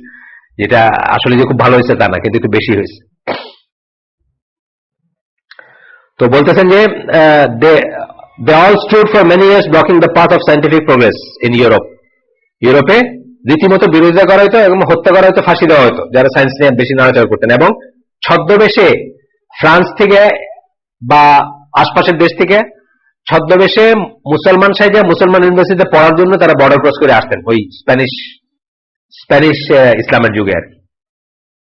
মানে বড় বড় লোকরা আসতেন, রাজ পরিবারের লোকরা আসতেন ছদ্মবেশে আইসা এখানে ইউনিভার্সিটিতে পড়াশোনা করে চলে গেছেন। বিকজ আদার সাইড মানে খ্রিস্টান রাজ্য যেগুলা, সেগুলোকে পড়াশোনাকে করা হতো না, এনকারেজ করা হতো না, বরং সেখানে ডিসকারেজ করা হতো। তারপরে বলতেছেন কি, indeed they burnt at the stake many who were brave enough to speak out scientific theories which contradicted the church, what the church believed in. অনেকে তারা পড়ায় ফেলছে, জীবিত পড়ায় ফেলছে, যে যারা এটার এগেনস্টে কথা বলছেন বা চার্চ যেটা বিশ্বাস করতো তার এগেনস্টে। ধরেন for example Abdur Rahim green যেটা বলছেন যে পৃথিবী সৃষ্টির আগে দিন রাত সৃষ্টি হয়েছে, এটা কেমনে হয়, এই কথাটা ওই দিনে বললে তাকে পোড়ায় ফেলত, এরকম। Therefore the one who adheres to the foundation of the Quran will have in his affairs what supports knowledge and encourages him to it. কোরআনের উপরে যার জীবন প্রতিষ্ঠিত, সে অলওয়েজই নলেজের ব্যাপারে এনকারেজ হবে, বা নলেজ মানে জ্ঞান অর্জনের ব্যাপারে এনকারেজ হবে। কিন্তু গসপেলের উপরে যে হবে, সে অলওয়েজ সায়েন্টিফিক প্রোগ্রেসের এগেনস্টে থাকবে, বা সায়েন্সের কিছু জানার এগেনস্টে থাকবে, as there is a big difference between it and what he believes in. কারণ যা সায়েন্সের সাথে ওইটার বিশাল একটা ডিফারেন্স আছে, এবং এই জন্য তার অলওয়েজ সেটা প্রতিবন্ধকতা হিসেবে কাজ করবে। বেসড অন হোয়াট জাস্ট আমরা এখন যা ডিসকাস করলাম বা যা পড়লাম, টু ইউজ দ্য ওয়ার্ড উসুলিয়া। উসুলিয়া কি? ফান্ডামেন্টালিজমের Arabic word. According to the meaning prevalent among the westerners is not proper. Fundamentalism কথাটা যদি ওয়েস্টার্নাররা যা মনে করে সেটা যদি বিশ্বাস করে আমাদের উপর চাপাইতে চায়, তাহলে এটা প্রপার। কিন্তু আমরা বলছি যে আমরা ইন আদার ওয়ে, কিন্তু every Muslim has to be fundamentalist. এটা আগের দিন আমরা বলছি। যদি ফান্ডামেন্টালিস্ট বলতে বোঝায় যে ফান্ডামেন্টালস অফ ইসলাম ফলো করব, ইমান বা কলেমা শাহাদা, তারপরে আপনার সালাত, তারপরে জাকাত, তারপরে সিয়াম, তারপরে হজ, এইটা তো প্রত্যেক মুসলমানকে মানতেই হবে। ফান্ডামেন্টালস না এগুলো, ফান্ডামেন্টালস অফ ইসলাম এগুলো। এইটা যদি মানাকে যদি ফান্ডামেন্টালিস্ট বলে, yes we are all fundamentalist, কিন্তু ওরা যেটাকে ফান্ডামেন্টালিস্ট বলে সেটা যদি বলে উই আর নট ফান্ডামেন্টালিস্ট, তাদের মতে যেটা ফান্ডামেন্টালিস্ট সেটা না। তো এখানে যারা বোধ একটু ফুটনোটে একটু কথা বলছেন, যে অক্সফোর্ডের ইংলিশ ডিকশনারি থেকে ডেফিনেশন দেখতে গিয়ে দেখা গেছে, এ religious movement which originally become active among various Protestant bodies in the United States after the war 1914-1918, based on strict adherence to certain tenets, for example literal inerrancy of scripture। মানে 1914-18 সালের যুদ্ধের পরে খ্রিস্টানদের ভিতরে একটা মুভমেন্ট বা একটা আন্দোলন শুরু হয়, কিছু কিছু জিনিসের ভিতরে তারা মানে স্ট্রিক্টলি কিছু কিছু জিনিস মানবেন, খুব স্ট্রিক্ট ভাবে। তার ভিতর কি আছে, যে বাইবেলে কোনো ভুল নাই, যাই বলছে বাইবেল ওটা ঠিক। তাদেরকে ফান্ডামেন্টাল, তাদেরকে বলা হতো কি held to be fundamental to the Christian faith, এদেরকে ফান্ডামেন্টালস বলা হতো। এবং এটা একটা নেগেটিভ ভাবে বলা হতো, সবসময় একটা নেগেটিভ কনোটেশন দিয়ে বলা হতো। এবং এখানে বলতেছেন যে hence this definition refers to those who believe in the Bible and the teaching of the faith to be the actual truth that one must adhere to in one's life। মানে যারা একদম লিটারালি মনে করেন এইটাকেই মানতে হবে নিজের জীবনে, তাদেরকে ফান্ডামেন্টালিস্ট বলা হতো। তারপরে বলতেছেন যে that its original scriptures have been distorted and whose teaching are many times not compatible to human life। খ্রিস্টানিটি নিয়ে অনেক স্কলার যেটা মানে খ্রিস্টান স্কলারদের কথা বলতেছেন, তারা বলেন যে আসল এইগুলা ডিস্টর্ট হয়ে গেছে, আসল কিতাবগুলা, এবং যার শিক্ষা এখনকার জীবনের সাথে কম্প্যাটেবল না, মানে বর্তমান জীবনের সাথে কম্প্যাটেবল না, অনেকেই বলেন। সো এরা এটা একটা নেগেটিভ ইসে দেখতেন, বা একটা কি বলে নেতিবাচক ইসে দেখতেন। ফান্ডামেন্টালস কথাটা গাইল হিসেবে করা হতো। If this is one's definition of fundamentalism, there is no room for an anti-fundamentalist movement among Muslim। এইটা যদি ফান্ডামেন্টালিস্টের ডেফিনেশন হয়, তাহলে মুসলমানদের ভিতরে ফান্ডামেন্টালিস্টের এগেইনস্ট, অ্যান্টি ফান্ডামেন্টালিজম মানে মৌলবাদের বিরুদ্ধে, যেটা ওদের ভাষায় কোনো মেজার নেওয়ার কোনো স্কোপ নেই, কারণ মুসলমানরা এই সেন্সে ফান্ডামেন্টালিস্ট না। তারপরে বলতেছেন যে ওই ডিকশনারিতে বলা হয়েছে, ওই ডিকশনারি অন্য জায়গায় বলা হয়েছে, in other religion specially Islam is similarly strict adherence to the ancient fundamental doctrines with no concession to modern development in thought or customs. এটা বলতে গিয়ে তারপরে ওই ডিকশনারির অন্য জায়গায় বলা হয়েছে যে ইসলামেও এরকম একটা আছে, একটা গ্রুপ আছে বা একটা আছে, similarly strict adherence to ancient, মানে পুরানো ইসের অ্যাডারেন্সের কাস্টমস এবং ইসের মানে কোনো চেঞ্জ যারা মানবে না, মডার্ন ইসে কোনো চেঞ্জ মানবে না, এরকমই আছে। যারা বলতেছেন এই কথাটা মিথ্যা কথা, যারা বলতেছেন এই কথাটা মিথ্যা কথা। জাস্ট ফর এক্সাম্পল, মক্কার মসজিদুল হারাম থেকে নিয়ে বাংলাদেশের মানে ধরেন গলা চিপায় একটা মসজিদে আমরা ট্যাপের পানিতে উজু করি না? করি তো। আমরা মাইকে আজান দেই না? দেই তো। আমরা গরম লাগলে ফ্যানও চালাই। তার মানে কি আমরা লিটারাল এটা নেই, মানে ওইটাই থাকতে ওর বাইরে কিছু নেই, এটা নেই। মডার্ন করতে আমরা যেটা মুবাহ যেটাকে বলি, যেটা পারমিটেড, আল্লাহ যেটা পারমিট করছেন, যেটা ব্যাপারে আল্লাহ কোনো কথা বলেন নাই, রসুল কোনো কথা বলেন নাই, যে মুআমালাতের ব্যাপারটা, দৈনন্দিন জীবনে যে ব্যাপারটার ব্যাপারে আল্লাহ বা আল্লাহ রসুল নিষেধ করেন, এটাকে আমরা কি বলি? পারমিসিবল বলি, মুবাহ। সেই মুবাহ জিনিস আমাদের নিতে কোনো কোথাও বাধা নেই। আমরা নিচ্ছি আমরা নেই। তো বলতেছে এটা মিথ্যা কথা, ইসলামের ব্যাপারে এটা করা যায় না। ইসলামের যারা কোরআনে ফিরে যাওয়াকে যদি বোঝায় থাকেন, ওনারা কোরআনে যারা ফিরে যেতে চায় কোরআন এবং সুন্নাহর কাছে, তারা মডার্ন ডেজের মডার্ন লিভিং এর ভিতর যেটা পারমিসিবল সেটা নিতে তাদের কোনো বাধা নেই। সুতরাং এই কথাটা ইসলামের বেলায় প্রযোজ্য না, যারা বলতেছেন। যে ডেফিনেশনটা দিচ্ছেন ওনাদের কথাটা আবার পড়ি আমি। ইন আদার রিলিজিয়ান, অন্য ধর্মেও, আদার রিলিজিয়ান্স, অন্য ধর্মেও, স্পেশালি ইসলাম, বিশেষত ইসলামে, a similarly strict adherence to ancient fundamental doctrines, similarly strict মানে স্ট্রিক্ট একটা মানাচিনা কিসের? এনশিয়েন্ট ফান্ডামেন্টালিজম, মানে পুরান দিনের মৌলিক ইসের সাথে, যেটা হয়তো এখনকার আহলে সুন্নাহ জামাকে বলবেন বা সৌদি আরবের লোককে বলবেন। তারা কি সৌদি আরবের লোকরা, সৌদি আরবের মানে আলেমরা কি বলেন? এই কোরআনকে লিটারেলি নিতে হবে, প্রাথমিকভাবে লিটারেলি নিতে হবে। যদি আল্লাহ ধরেন ফর এক্সাম্পল আল্লাহর হাত, আল্লাহর পা, এগুলো আমরা কেন বলি বারবার এখানে? আল্লাহর হাত আল্লাহর পাকে, আল্লাহর হাত আল্লাহর পা বলে নিতে হবে, লিটারেলি নিতে হবে যদি আমি না বুঝি। এটা একটা একটা মানে ওই ধরনের ব্যাপার আসতেছে না। কিন্তু ওই লোকের মাইকে আজান দিতে বা ফ্যান চালায় নামাজ পড়তে কোনো বাধা নেই, বিকজ যেটা মুবাহ সেটাতে কোনো বাধা নেই। With no concession to modern developments, এটা ওনারা বলতেছেন যে মডার্ন ডেভেলপমেন্টের কোনো কনসেশন দেওয়া হয় না, মানে মডার্ন ডেভেলপমেন্টে একদম ইগনোর করা হয়। ইন থট অর কাস্টমস, চিন্তা এবং কাস্টমস, এটাকে ঠিক না। আমি এখন বুঝলাম আপনার যেটা ঠিক না। এই যে মোবাইল জিনিসগুলোর কথা বললাম, এইগুলো যদি বোঝালেন যে এখন ঠিক না। তারপরে বলতেছেন যে this term is often used for Muslims who are calling two A return to Quran or সুন্নাহ। কোরআন এবং সুন্নাহকে যারা ডাকতেছেন, ফিরে যাওয়ার দিকে ডাকতেছেন, তাদের ব্যাপারে এই টার্মটা ইউজ করা হয়, fundamentalist টার্মটা। However, that movement does take into account modern developments in thought or custom, accepting what is good and consistent with Quran. যা ভালো এবং যা কোরআনের সাথে মিলে সেটা নিতে কোনো বাধা নেই, বা সুন্নাহর সাথে যেটা মিলে, অর্থাৎ যেটা বললাম কোরআন সুন্নাহর কথাগুলো আছে না, মেথোডোলজি আছে, যে মুবাহ যেটা বললাম, মানে যে জিনিসটা আল্লাহ না করেন নাই, যেটা মুআমালাত, যেটা কোরআন সুন্নাহর এগেইনস্টে যায় না। মুআমালাতে নিষিদ্ধ জিনিস খুব কম, কিন্তু ফর এক্সাম্পল কাপড়ের কথা আমি বলছি একদিন, কাপড়ে কি 6টা ক্যাটাগরি আছে পুরুষ মানুষের কাপড়ে চিন্তা করার জন্য।